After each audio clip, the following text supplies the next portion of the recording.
Well, part of it's just getting older. I mean, I think it's true, maybe not as in such a dramatic and public way, but I think it's true with everyone that, you know, you become more complex and more thoughtful as you get older, and you care about deeper issues and bigger questions. So I think, you know, it's not like I didn't think about those things when I was younger, but they weren't as important to me. And as I got older and I could have more control over the things that I was working on and thinking about, it tended to be bigger, deeper questions and bigger, deeper life and death situations, because that's what I was dealing with. But I think that's true for everyone. That's not just me. I mean, that happens to everybody. So, well, no, it was a slow process. It was really because of Kathy Griffin, actually, because she was doing this thing called the Uncabaret, which was this, you know, kind of confessional tinged stand-up that had these rules where you couldn't tell direct but-bum kind of jokes. What you told had to be absolutely true. It had to be the first time you told it, so you couldn't have worked on the delivery, you know. And she was performing in this club on Sunday nights, and she kept encouraging me to come, and I just didn't. I had a kind of snobbery about it, actually. Like, you know, my personality is for my friends. It's not to sell, you know. That's not for the stage. You know, on stage I play a character, and then I keep my personality to myself. But I was going through all this stuff with my brother being sick and my parents living with me, and so I decided I would do it, and I got up and started telling these stories about what was happening to me, and it felt very safe and intimate because it was in a club that only sat 50 people at the most could be in this little club. It was like the basement where a bigger club was above, and it just felt like I was in a confessional, you know, really. So it felt safe. So it was sort of like a gradual process to being like on Broadway telling the same stories, which is what happened. But it wasn't overnight, you know, it was like I got used to it in increments. There's a bunch of things that led to letting go of God. One was that I went through the experience, and I wanted to write about it because I felt like there was nothing out there quite like my explanation of my journey. I had read a lot of conversion stories, I had read a lot of stories, you know, people finding God, but I didn't know that many stories about people losing faith. You know, there's a lot of things where they just make fun of religion, but not about where they took the question seriously and then went through this journey. So I wanted to do that. Also, I had a producer in New York who was convinced that I couldn't do it because it was just going to be too, people weren't interested in the topic, and they either were on one side of it and didn't think about it, or the other side of it. So I had a little, you know, bug in my bonnet about that. Like, I'm going to prove to you I can do it. And I know, because I kept thinking, I think everyone thinks about these questions.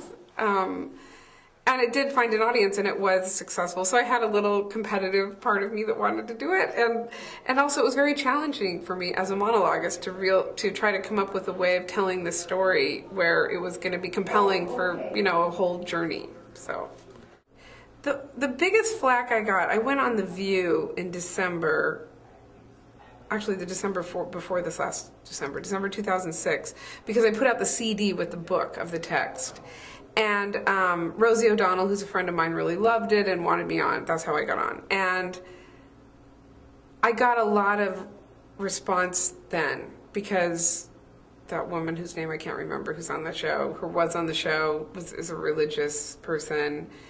But generally, you know, I'm like, the world I live in of kind of the arts and theater is so open to my experience that in some ways it is a little bit preaching to the converted. I think if this film plays like on Showtime, like God Said Ha did, or HBO, it would maybe rile some people up. But I actually have, I mean, I got a little bit. I had a few people from Bible colleges come and try to challenge me. I had some email back and forth with this guy who's, you know, a Catholic priest, and another guy who's a Catholic writer who objected to this and that was actually fun. I mean, I wanted it, I don't want to just be bashing somebody or get into a fight, but I feel kind of pissed, you know, like, I feel like I was really hoodwinked for years by the church. I actually think people in the church know this. I think anyone who takes the time to study about this knows it.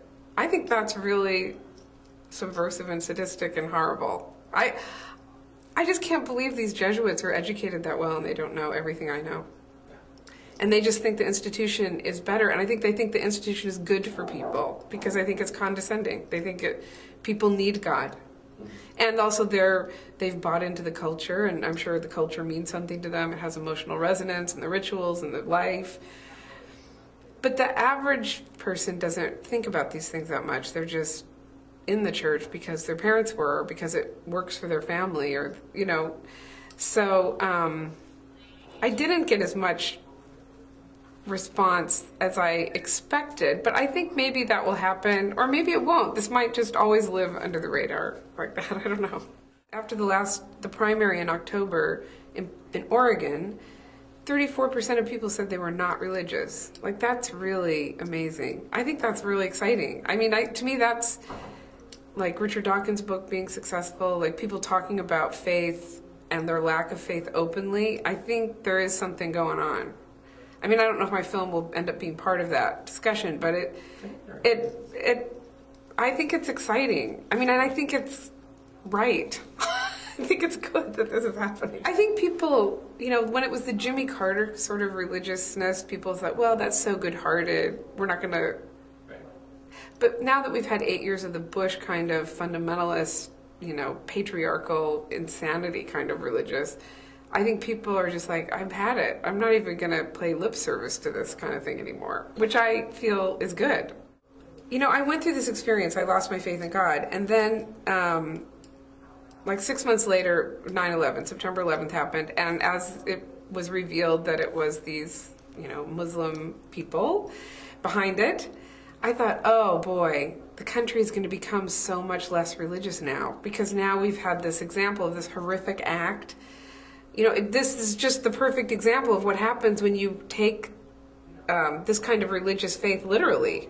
You really think that if you kill the infidel, you will go to heaven and be with 1,000 virgins or 10,000 virgins or whatever they believe, and you're willing to do it. So that just shows the dark underbelly of what religion is. It's going to be so embarrassing now for people like Bush to even, he's not even going to be able to profess his faith because, and then of course the opposite thing happened. And I was so shocked.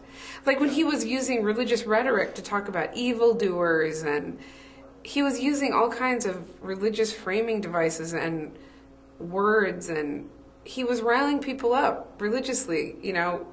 It was the worst, and I just felt like I can't be quiet anymore. I have to say what I think. And I actually had that in the show at one point. I ended up cutting it because I didn't want people to focus on that. But for me, that was like, in the show, right before I go to Washington, D.C., and I speak out, and then it's printed in my hometown paper, and my parents disowned me for it. The reason I went was because of 9/11, because I felt like I have to go to D.C. to this conference and get up and say, this is all crap. Look what it's making people do. What's different between fundamentalist Christianity and fundamentalist, you know, Muslim? It's not, it's both insane. So, anyway, that was a big influence.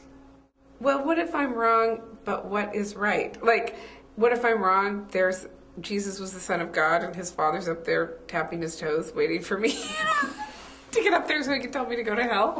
I don't want to go to a heaven like that. I think it's really sinister and awful to have heaven, that somebody's watching you and testing you. And I feel like if I were God, I would like the atheists the best, because they're the ones who are using their brain. Like, if God wanted us to be sheep like that, why did he give us a prefrontal cortex so that we could actually reason and understand what evidence was? Like, I feel I would make that case to God. You should like me better. I love that.